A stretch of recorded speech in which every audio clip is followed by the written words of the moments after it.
Mr. President, Andy Barr from Central Kentucky, thanks for your leadership and for inviting us here today. I want to share with you three quick stories from my district that illustrate how effective your administration has been in responding to this public health emergency. These stories have not been reported by the press, so I want to direct these stories to the press because they need to know how effective you all have been in responding to us and the American people. First is Dr. Mark Doherty, an epidemiologist at Baptist Lexington, largest private hospital in my district, a nationally known infectious disease expert. He comes to me in March, early in the pandemic, and he says, we can do convalescent plasma therapy. He was one of the first epidemiologists in the country to want to do this.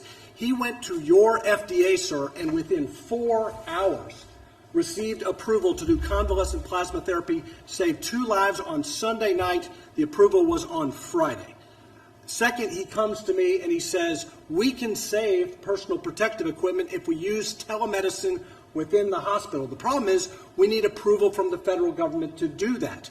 So we go to CMS, to Seema Verma, and we say, we can do a Bluetooth stethoscope with an iPad and telemedicine and FaceTime.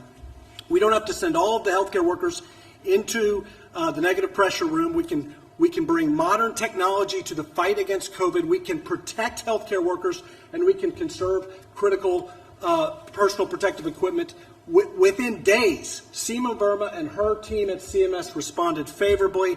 That is a nationwide policy change that saves lives for healthcare workers and conserves scarce personal protective equipment. And then the next story is Steve Stone from Nicholasville, Kentucky. He works for Sagent Pharmaceuticals. He comes to us and he says there is a critical shortage of the sedative propofol, which is used for COVID patients on ventilators.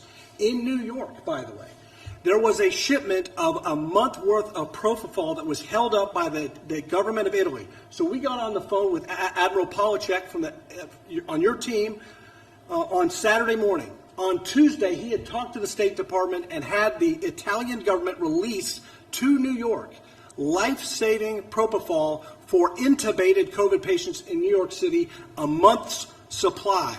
And that was your administration and Admiral Polacek responding instantly to that request. And then the third story is Secretary Mnuchin and his team and Mark Meadows.